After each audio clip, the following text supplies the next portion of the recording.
Hello everyone, मैं राय आप सभी का राय ऑनलाइन एकेडमी पर बहुत बहुत स्वागत करता हूं। राय ऑनलाइन एकेडमी एक ऐसा चैनल है जहां पर आपको क्लास 10 से 12 के साथ पॉलिटेक्निक, एंट्रेंस, सेमेस्टर एवं कंपटीशन का सारा स्टडी मटेरियल बिल्कुल फ्री में अवेलेबल करवाया जाता है।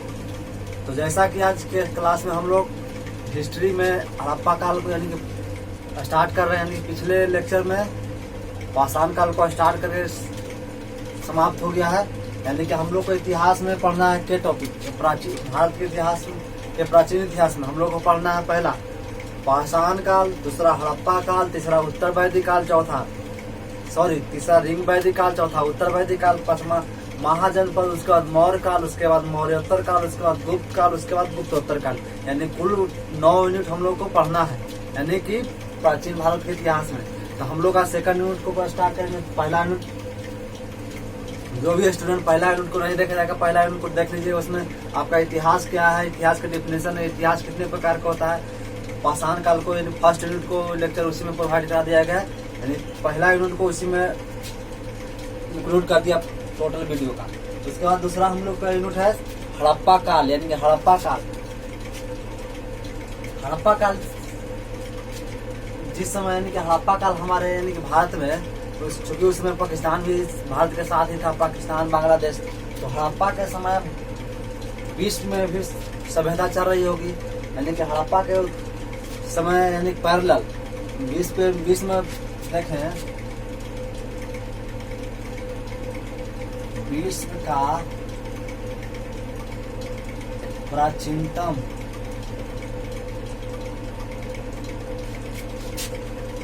सभ्यता जिस समय हड़प्पा सभ्यता हम लोग का चल रहा था, उससे पहले या उसी के समय विश्व के प्राचीन सभ्यता में देखे, चीन में देखे तो हम लोग यानी कि चीन में हवांगहो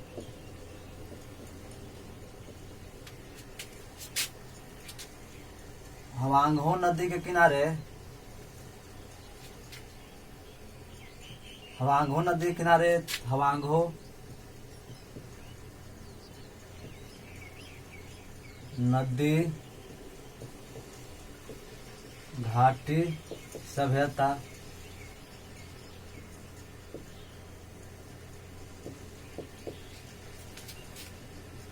उसके बाद हम लोग देखें मिस्र में देखें तो नील नदी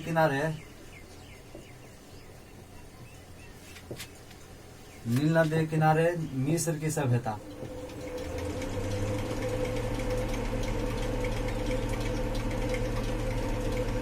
उसके बाद हम लोग देखे इराक में,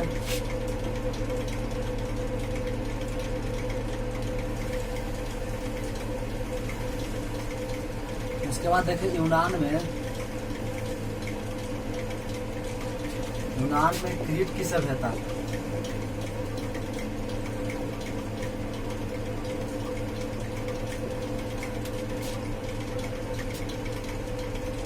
उसी प्रकार इराक में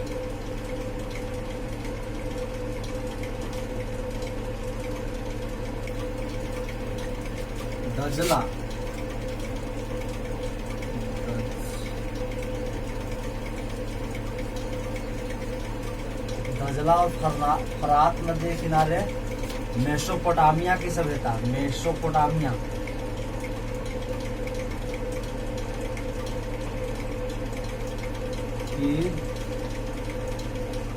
मेसोपोटामिया की सभ्यता। और भारत में सिंधु घाटी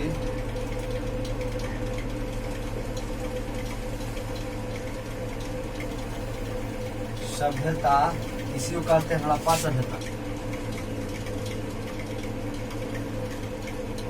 यानी कि विश्व के प्राचीनतम सभ्यता को देखे तो विश्व के प्राचीनतम सभ्यता में चीन उसी के दौरान, चीन भारत के साइड उत्तरी साइड में है।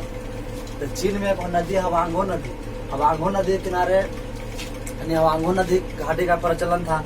तो यह हो गया चीन में। उसके बाद मिस्र में नील नदी है। मिस्र के नील नदी में मिस्र की सभ्यता का डेवलपमेंट हुआ। उसी में यूनान में क्रीट की सभ्यता का डेवलपमेंट हुआ। उसी में इराक में देखिएगा दजला फरात नदी एगो है। उसी में इराक में दजला फरात नदी के मेसोपोटामिया की सभ्यता।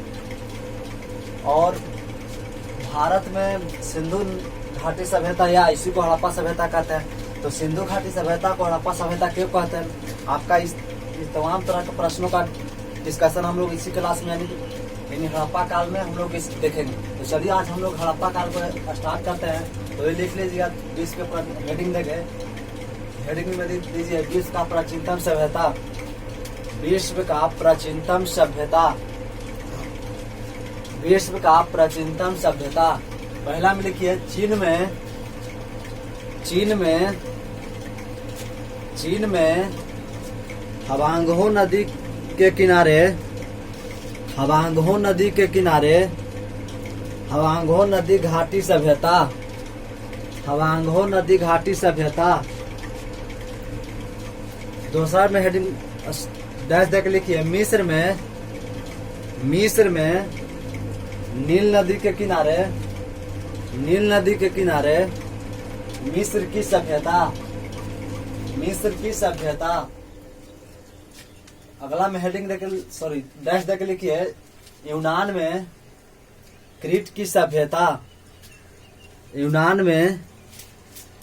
सभ्यता। और इराक में डैश देकर लिखिए इराक में दजला और फरात नदी के किनारे मेसोपोटामिया की सभ्यता। और अंत में भारत में सिंधु घाटी सभ्यता या इसी को हड़प्पा सभ्यता कहते हैं। भारत में सिंधु घाटी सभ्यता ऑब्लिक हड़प्पा सभ्यता। चलिए हम लोग आज हड़प्पा यानी हड़प्पा काल को स्टार्ट करते हैं।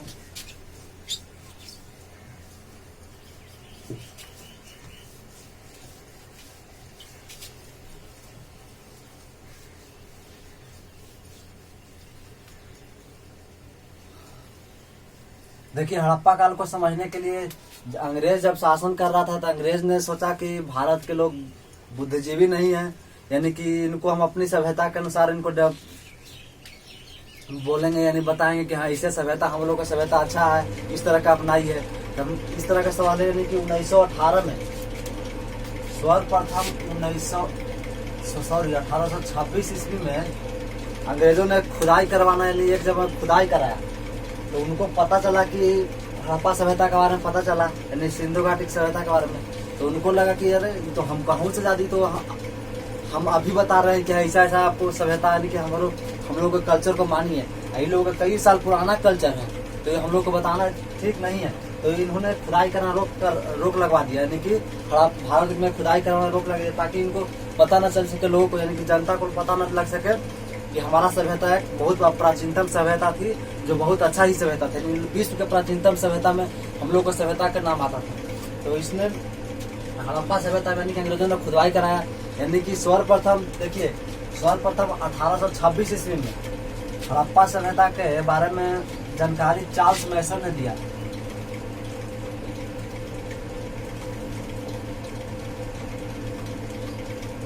चार्ल्स मैसन ने दिया यानी हड़प्पा सभ्यता के बारे में जानकारी सर्वप्रथम 1826 ईस्वी में चार्ल्स मैसन ने दिया। उसके बाद खुदाई करना रोक लगा दिया। उसके बाद खुदाई करने के बाद फिर भी राजनीतिक दबाव आने के कारण 1861 में भारतीय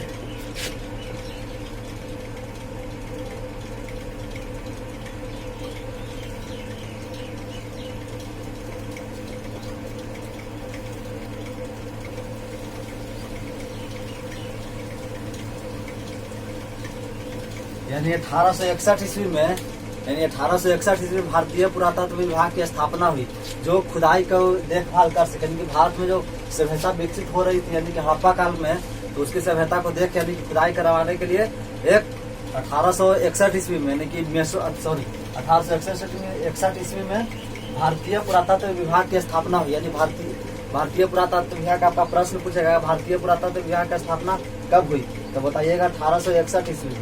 1861 ईस्वी में।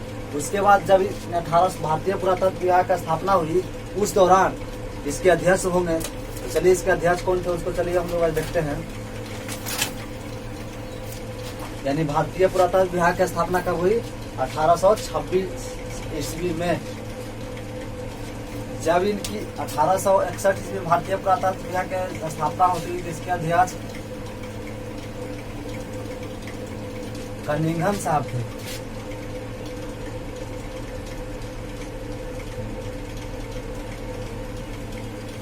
कनिंघम, यानी कि इसके 1861 ईस्वी में भारतीय पुरातत्व विभाग के अध्यक्ष कौन थे? कनिंघम। यानी आपको प्रश्न पूछेगा कि भारतीय पुरातत्व विभाग के प्रथम अध्यक्ष कौन थे? यानी कनिंघम। इन्हीं को कहा जाता है, भारतीय पुरातत्व विभाग के पिता कहा जाता है या जनक। ये आपका प्रश्न हो गया। यानी भारतीय पुरातत्व विभाग के जनक किसे कहा जाता है? यानी कि कनिंघम साहब को। यानी कनिंघम साहब को कहा जाता है भारतीय पुरातत्व विभाग को।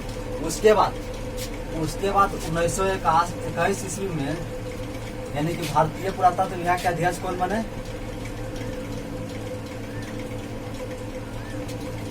भारतीय पुरातत्व विभाग के अध्यक्ष जॉन मार्शल।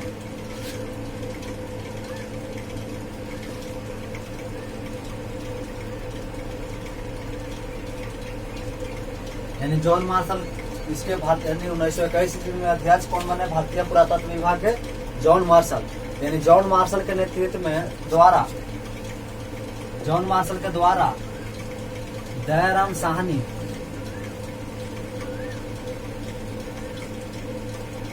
नेतृत्व में यानी हड़प्पा का उत्खनन कराया गया।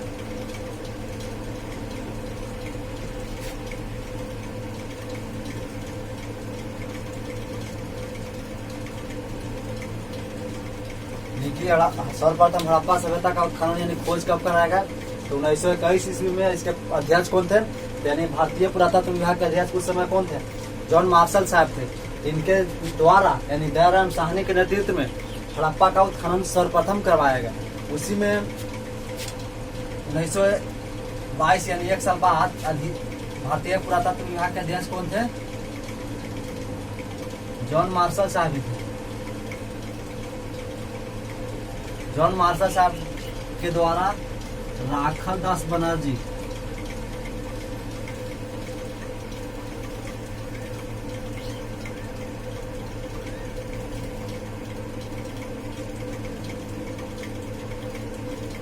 के नेतृत्व में यानी कि 1901 साल बाद यानी हड़प्पा सभ्यता के यानी हड़प्पा के उत्खनन के बाद 1 साल बाद 1922 ईस्वी में यानी भारतीय पुरातत्व विभाग के जनक अध्यक्ष कौन थे? यानी कि जॉन मार्शल के द्वारा राखल दास बनर्जी के नेतृत्व में मोहनजोदड़ो का उत्खनन कराया गया। यानी मोहनजोदड़ो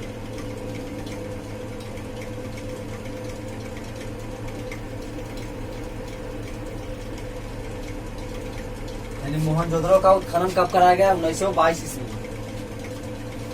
तो ये था आपका, लिख लीजिए डैश देके हड़प्पा का हेडिंग लीजिए, दूसरा इनपुट दे दिए होंगे। उसके बाद हड़प्पा विश्व के प्राचीनतम सभ्यता को हम लोग देखेंगे। उसके बाद लिखिए डैश देके कि 1826 हड़प्पा काल का लिखिए हड़प्पा सभ्यता के बारे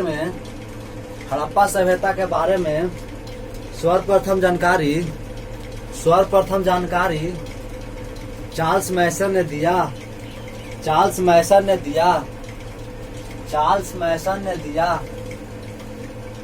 दस देकर दूसरा पॉइंट लिखिए 1861 ईस्वी में भारतीय पुरातत्व विभाग की स्थापना हुई। 1861 ईस्वी में भारतीय पुरातत्व विभाग की स्थापना हुई, जिसके प्रथम अध्यक्ष कनिंघम थे। डैश देके और स्टार मार के लिखिएगा। डैश देके और स्टार मार के भारतीय पुरातत्व विभाग के जनक कनिंघम को कहा जाता है। उसके बाद डैश देके लिखिए 1921 ईस्वी में पुरातत्व विभाग के अध्यक्ष 1921 ईस्वी में पुरातत्व विभाग के अध्यक्ष जॉन मार्शल के द्वारा दयाराम साहनी के नेतृत्व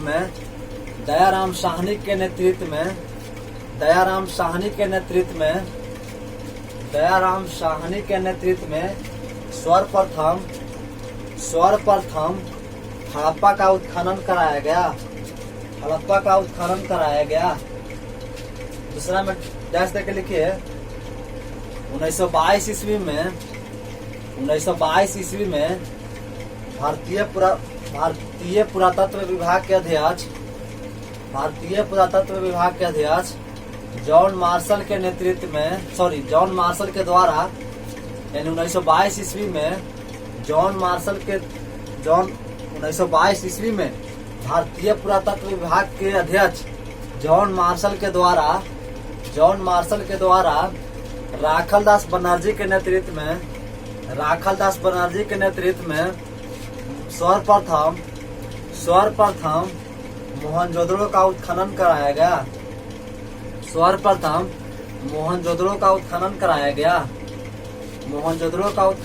गया।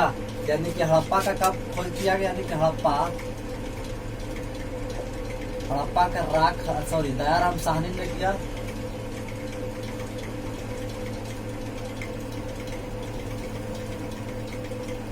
यानी कि 1921 ईस्वी में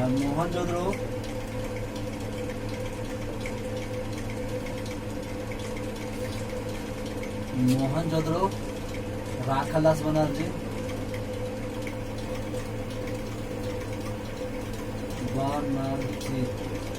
देखिए कई बच्चा लोग भुला जाता है, पता नहीं चलता है कि हड़प्पा का खोज दयाराम साहनी ने किया कि राखलदास बनर्जी ने।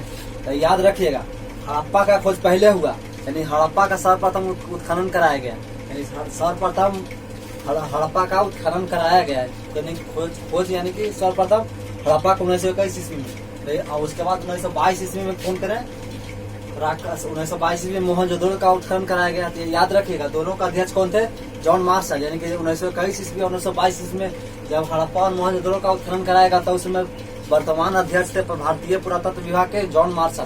तो याद रखिएगा कि हड़प्पा के यानी कि पहले दया आयल, माने कि दया आया तो इज्जत रख ली। तो याद रखिएगा दया आया तो इज्जत रख ली, यानी कि हड़प्पा पहले उसके बाद मोहनजोदड़ो। तो दया यानी कि दया पहले दया आया उसके बाद इज्जत रख लिए, यानी कि दयाराम साहनी रख लिए मतलब राखलदास बनर्जी। यानी हड़प्पा का खोज यानी उत्खनन किसने करवाया, दयाराम साहनी ने 1921 ईस्वी में, और मोहनजोदड़ो का राखलदास बनर्जी ने 1922 ईस्वी में। तो ये था आपका हड़प्पा का खोज उत्खनन और मोहनजोदड़ो का। इसके बाद हम लोग देखते हैं हड़प्पा सभ्यता के स्थल कौन कौन महत्वपूर्ण स्थल थे, उसको हम लोग एक नक्शा में देखेंगे। देखिए नक्शा में आप जो चीज को एनालाइज कर लीजिएगा ना तो आप कभी नहीं भूल पाइएगा। ये नहीं कि वन लाइनर की तरह याद नहीं, रटिए मत, समझिए कि कौन स्थल कहाँ है और किस नदी के किनारे स्थित है। तो चलिए हम लोग भारत का नक्शा बनाते हैं। देखिए हमारे साथ बनाइएगा आप भी भारत का नक्शा, क्योंकि शुरुआत में टेढ़ा मेढ़ा होगा।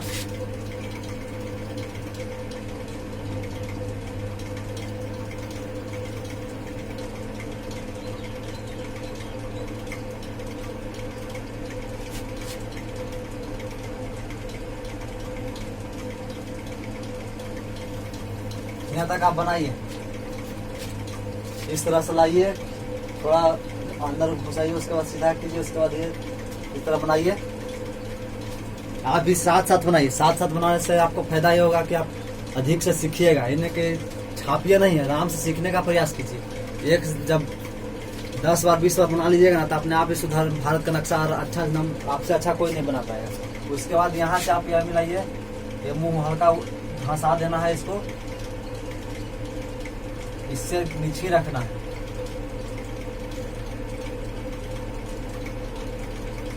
उसके बाद ऐसे लाइए, इसके बाद इधर उठा दीजिए, उसके बाद ऐसे लाइए,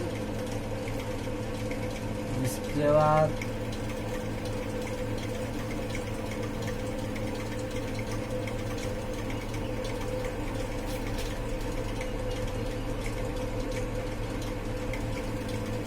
मिला दीजिए। सॉरी अच्छा बन गया, देखिए ये नीचे में खींचिए। इसके बाद यहाँ लाइए आप सीधे, उसके बाद इससे थोड़ा सा पोर्शन ऐसे रहेगा, तो ये बना लीजिए। ये हो गया आपका भारत का नक्शा। उसके बाद हम लोग हड़प्पा सभ्यता के महत्वपूर्ण स्थल को देखेंगे। कौन स्थल कहाँ डेवलप हुआ। देखिए पहले याद कीजिएगा, यानी कि मांडा, जम्मू कश्मीर में एक मांडा का डेवलपमेंट हुआ, यानी कि हड़प्पा सभ्यता के स्थल। हेडिंग में लिखिए हड़प्पा सभ्यता के, हड़प्पा सभ्यता के महत्वपूर्ण स्थल। हेडिंग में लिखिए हड़प्पा सभ्यता के महत्वपूर्ण स्थल। तो देख ये हो गया आपका। उसके बाद चूंकि उस समय पाकिस्तान ही हम लोग के साथ ही था, तो ये आपको पाकिस्तान बना लेते हैं। पाकिस्तान ये हो गया आपका, ये पाकिस्तान हो गया, ये पूरा क्षेत्र पाकिस्तान, ये इंडिया हो गया। इधर बांग्लादेश।